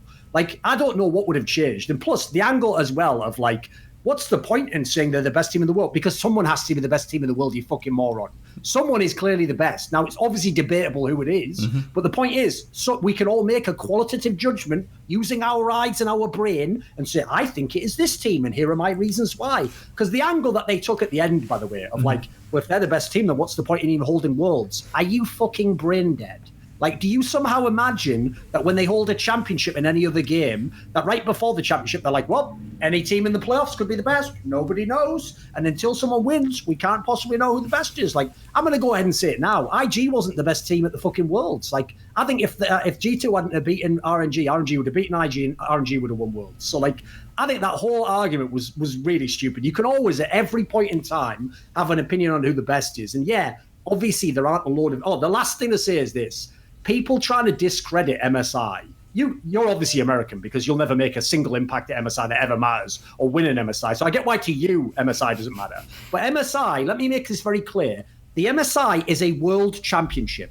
The reason why is you have to be the best in your region to qualify to it. So you had to win your region. So you already have the best teams in the world. Secondly, nobody who goes to MSI can yet know for sure that they're going to Worlds. So actually, it's not that everyone chills and goes, well, MSI, you know, it comes and goes, but I'm concentrating on Worlds. No one knows they're at Worlds yet. The only tournament they know they're at is MSI, which has all the best teams. And if you win that tournament, you are effectively the best team in the world halfway through the year. It's not a difficult concept to understand. Now, the reason I don't get why Americans aren't on board with this is forget for a second your pointless hatred of G2 and everything European and superior to you. You don't play in Team Liquid, you dumb motherfuckers. That's the best result NA has ever had at any international tournament, is Team Liquid going to the final of MSI. Why would you downplay your own accomplishment, you dumb motherfucker? You want to blow that up. Like, as I said on Twitter, I wouldn't agree with it, but you can actually make the angle that Team Liquid's the second best team in the world. If you actually thought it through and joined forces with us, we could destroy the Asians. Don't you understand this? Together, we will destroy the Asians. It's a trade war. But anyway, what do you think about this, guys? So, first of all, to be fair to Travis, Medic clarified on Twitter what he meant. He said, I did meant to say the best team in Europe, and I just got too excited and I said best team in the world. But the discussion is separate. Is G2 the best team in the world? Like, is it fair to call G2 the best team in the world? If Travis went the route of, you know, like, there's been previous hyped up teams going into Worlds, teams like KT, teams like Kingzone, and then they failed. So yes, we can talk about them as the best team in the world, but Travis has this thing where he got branded like a EU hater, so EU fans are just going rabid on him because he's questioning whether G2 is the best team in the world or not. I think that's why this thing got, like, it was one tweet and then it got overblown. People went a bit too far against him as well. Like, here's the thing, by the way. Travis in no sense hates EU teams. Now, listen, because he's from NA, they all downplay the fuck out of EU, but that's just par for the course. We all know they're going to do that. And I always say this, you got to let NA talk a little bit of shit before the games are played, because after the games are played, how are they going to talk shit? And also, the only thing like that you could count against G2 is, like, let's say, oh, MSI was so long ago, and even though they won Europe, like, Europe's not the best region in the world. Like, nowadays, like, especially with last year and especially G2 proving themselves at MSI, we have to talk about Europe as, like, a top tier region. Like, beforehand, it was always like, it doesn't matter if you win Europe, it doesn't matter if you win NA. Like, it's all about the East. It's all about who's the best coming in from China, who's the best coming in from Korea. Like, MSI and Last World has shown, like, the levels are so much closer. So I think it's very fair to talk about G2 as the best team in the world. Like, put it this way, Loco. Here's my challenge to anyone out there who thinks it's a stupid comment to call G2 the best team in the world. Go on then, tell me who's the best team then.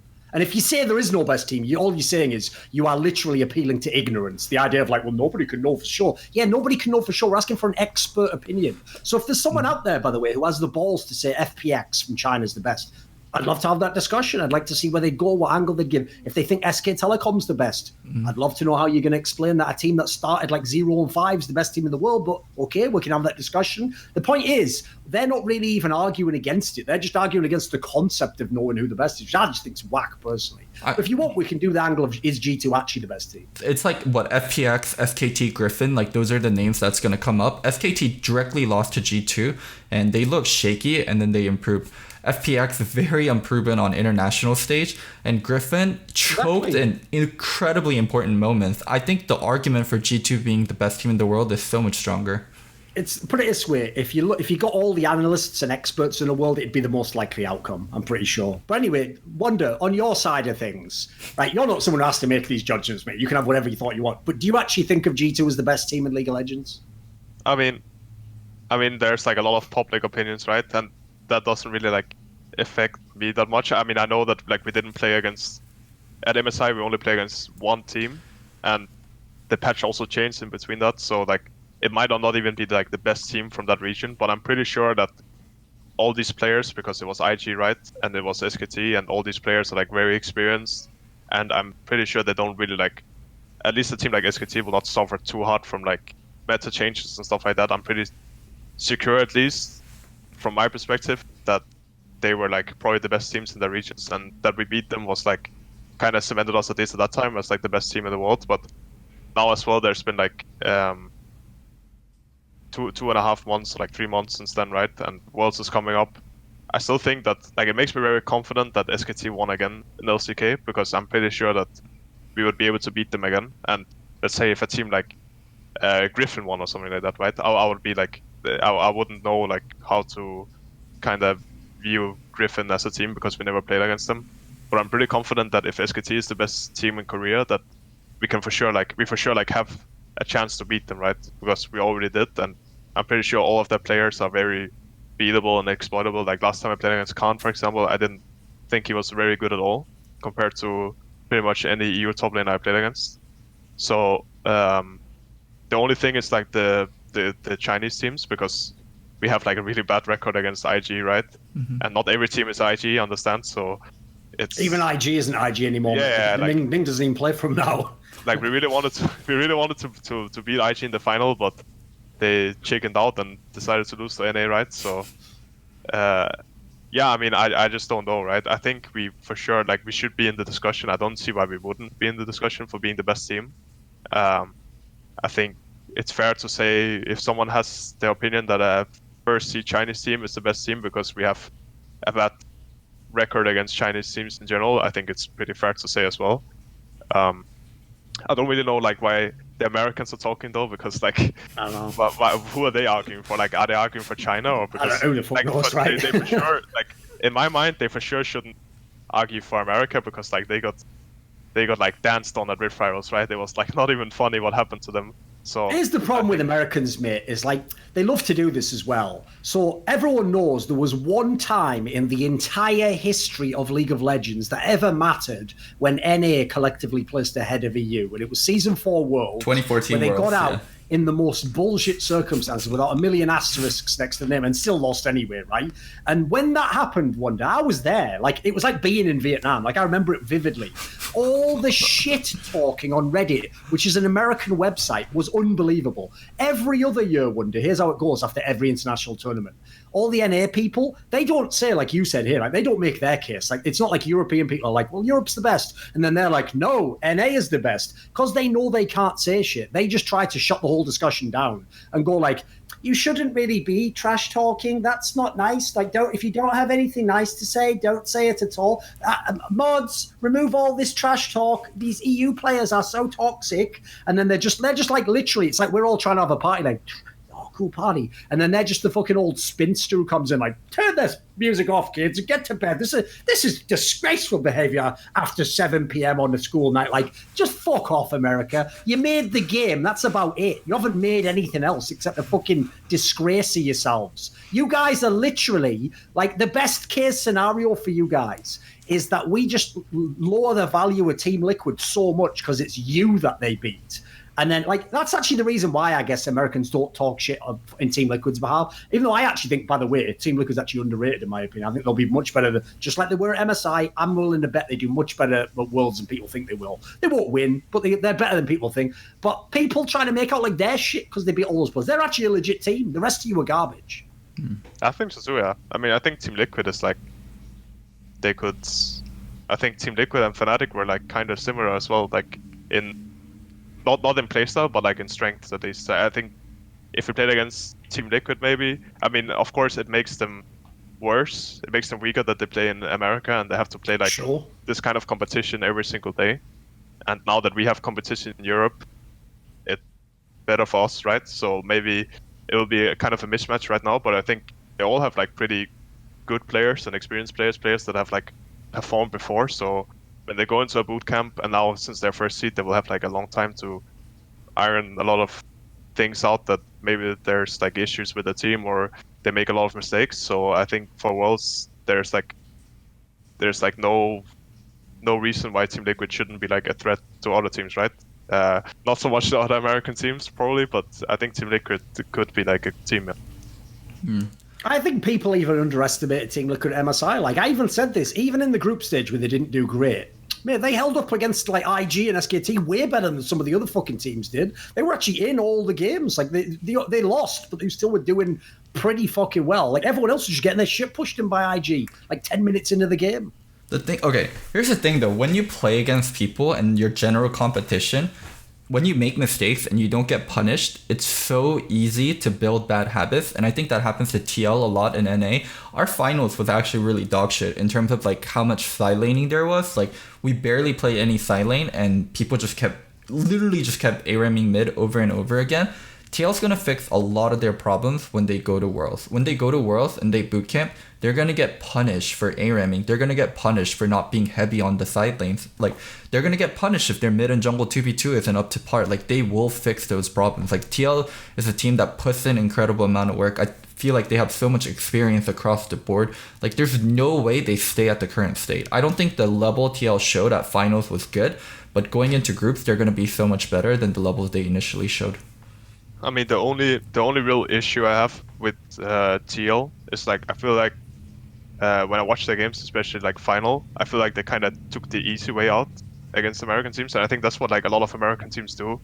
It's just like they take the easy way out, and then at Worlds they face the consequence, right? You can't always just like play whatever way makes you win against American teams. When you go internationally, like you have to kind of revamp like the entire way the draft, like who gets priority picks, who gets like you kind of have to like learn to play in a different way. And I feel like Team Liquid as a team, like they pick like Sona and stuff like that, which is still good, right? And also like the ARAM stuff, like the entire meme around NA. I think they could, even with bad practice, they could for sure like learn how to play better, and maybe they could also be a reason why they could like make sure that NA also gets elevated. Yeah, they could lead the way for NA. Yeah, I make feel like people go to a higher level. That's not like being properly done right now, and I think that's like also Team Liquid's fault, right? I don't think they're like saints or anything, or they're like the heroes of NA. So that's the thing, by the way. They're not obliged whatsoever to help fucking TSM win. Like, if they just want to do their shit and win the division and have it not be that good, cool. I'll just say this for sure. The way they do it is like the best way of consistently winning NA. Of course, yeah. And then, but they maybe not the NA doing as well as at Worlds as they could do, right? Yes. So. No, here's the thing I would say on the side. Like, even though I know what you mean, Loco, like, basically your argument is an argument from the position of, like, practical reality of being a human being. Like, if people don't challenge you and you can sort of just, like, do the safe thing and win the game, most people are going to do that because most people just care about winning. They don't give a fuck about how cool it looks or how stylish or did I challenge myself. But the problem I have is this. I would agree for most people in life, because most people in life aren't trying to be, like, they aren't trying to push themselves to some new level or accomplish something no one's done. But in my opinion, if you are a great player or a great team, that is exactly what you should be doing. And so what I would say is this. In theory, if you just play normal games, yeah, the competition in your region will decide how good you are. But you can definitely do it a different way. Like, there's a great example, I won't go too deep on this, from fighting games, right? So one of the greatest fighting game players ever is the Japanese player Daigo. And one of the very, very interesting things about his philosophy, this is actually what interested me, because I don't give a fuck about button bashing and up, down, parrying. Like, fuck that shit. Like, I barely care about little wizards in fucking League of Legends. Like, haha, doing like Lulu and shit. But whatever. What drew me in was his philosophy is actually mad interesting. So this will blow your mind. First of all, like in terms of the characters he plays, he always played Ryu, right, which is the most basic Street Fighter character. And he literally, even when that wasn't a powerful pick, would play it because his logic was like, that's like the basis of the game. So if I'm like at the best at that, I don't know what they call them, character, champion, whatever, then that makes me like fundamentally know the game the best. But this is the second part, is what ties into what I was talking about here, which is really interesting. He actually had a philosophy, Loco, that is the most gangster philosophy ever. Like, this is exactly what you would want a movie character to have. It's just that no one in real life would do it because you're not going to win as much. You're not going to have as much success. His actual philosophy was this, Loco. If he plays against you, he wants to find out what your strength is and beat you at your strength, not beat you where you're weak in the game. Now, anyone who just wants to win the game, you go where the weaknesses are. That's exactly what NFL's entirely about that, by the way. You're literally just setting up for your weaknesses against your strength against their weakness. You try to cover your weakness a bit and you try and see who wins the game. So, like, it's not a strategy you can use all the time. But in this scenario, if I was Team Liquid, that's what I would do. All I would do in scrims is work on all the things that we're not as good at, that the region doesn't do. I would work on side laning all the time. In the official games, listen, win them, take care of business, win the split. But, like, I do think they should push for more than they do in that sense. Like, I think it's kind of a whack to just be like, well, how much did I need? It's like, yeah, sort of. Do you remember when we had Cave on? He talked about one of the biggest problem they had was staying motivated throughout the whole split, like during NA. Like, to do that, like, your motivation needs to be off the chart. Like, or we're not only going to win this region if we just, like, regularly play. Like, we have to extra try hard to get there. Loco, listen, here's the problem I have here.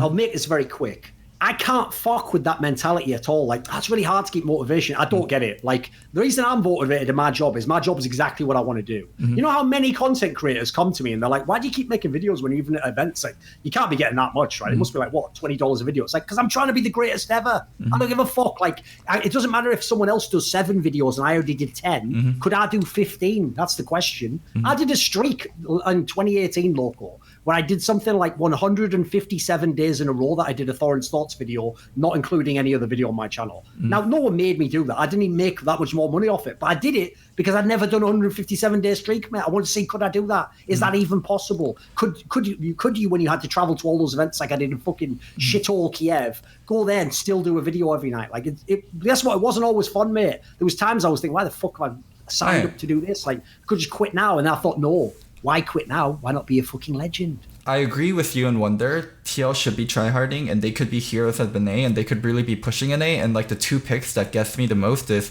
NA still playing Sona and NA not playing Olaf. Like, this is stuff that definitely has to change when we get to world level. But yeah, that's just not where our top team is right now. It's just it isn't. It's just the reality of the situation. Like, we can talk around it, but that's just the reality of the situation. Yeah, whatever. I think that's pretty much everything. We covered a lot here. We had a pretty good episode. Yeah. Wunder did his best not to get into trouble by like laughing at too much stuff that he definitely secretly thinks is funny, but just mad inappropriate. So he had a poker face for most of the time. It's pretty good. Oh, it's pretty hard. Yeah, it's pretty hard, but I tried my best. So there you go. I wanted to ask you. So people were saying that you were just grinding WoW and not playing solo queue because your main account didn't have games. You had Smurf accounts, right? I mean, I have secret accounts, yeah, but okay. I mean, the notion still stands, right? Like, okay, so how I viewed solo queue towards the end was like that it was not very useful. Like at best it was like just maybe like figuring out one or 2 matchups. But I think what I did was like I woke up, I played 2 solo queue games before scrims to like kind of warm up, and then I played the 5-6 scrim games, whatever was required the day, and then like I just kind of chilled and got my mind off things and prepared. Like, I think what I did made our scrims, at least for me, more productive. And then like the trade-off was like not playing as much solo queue and like kind of just like relaxing a bit in the end, right? And I think maybe I would have known how to play the Shen Renekton matchup, which I played against Bippo, and I died level 2. But I think also like just like the scrims in general were, from my side, way more productive, and that was like kind of the trade-off. But I still played solo queue. I still played like 8 to 9 games a day or something like that. Whereas, that's still pretty legit. Yeah, whereas like maybe Caps played maybe like 16, 17, okay. But I mean there's like, yeah, I think there's just an approach that every player has to take and figure out for himself. And that was like what I felt like was right for me in that time. Right, Loco, I've got two things to say, and one of them is going to be a walk-off home run. So the first thing to say is this. Did you see that tweet where when they were winning the series, I think it was during the series, Fnatic made like a banter tweet? Because you know Fnatic's whole approach to banter is like, maybe we just copy what G2 does and then we'll be loved for banter. It's like, that doesn't really work when we all know you're like literally that fucking masked with like the smiley face and just crying behind it when you lose the game. Like, haha, yes, very good game, G2. Haha, I love this banter. Like, you don't at all. You're so hurt inside. You're just torn up like a motherfucker. Like, Fnatic are those guys where in the group, like, you know, you have your group of friends, you have that one quiet guy and everyone's just dry roasting this motherfucker to his face. And he's having to go like, haha, ha, yeah, guys, I'll get you back so bad one day. He never says shit 'cause he's just dead inside, just getting roasted. But anyway, so they made a tweet that was along the lines of like, how's everyone enjoying World of Warcraft Classic now? Because they were winning the series, right, Loco? I even slammed them on Twitter. I just said, yeah, well, here's the thing. G2's League of Legends team would smash you guys. Their part-time World of Warcraft team you had a fucking chance against. And the second one, and this is the walk-off home run, is, do you know the reason why when Reckless plays World of Warcraft, he always joins Horde? Why? Because it didn't work out that one time he joined the Alliance. All right. That's a good one. That's a good one. We'll end the show here, Wunder. Thank you so much for being on. All right. Thank you. Later. Bye. Thank you to our gold Patreon supporter, Thunder420, Tobias Bernasconi, and Icelandic C9 fan. And a special shout out to Texans Jeans Ho Ho Ho. I'll get you on this list. Sorry about that. I haven't updated this. We'll update it very soon. And thank you to our silver, bronze, iron Patreon supporters. Without you guys, it's not possible. And also, thank you to Dorian, thank you to Wunder for being on, and thank you to the Twitch subscribers that tuned in today. And thank you to pretty much anyone that makes this show possible, the Spotify people, the YouTube people, the angry Redditors, everyone, thank you all so much.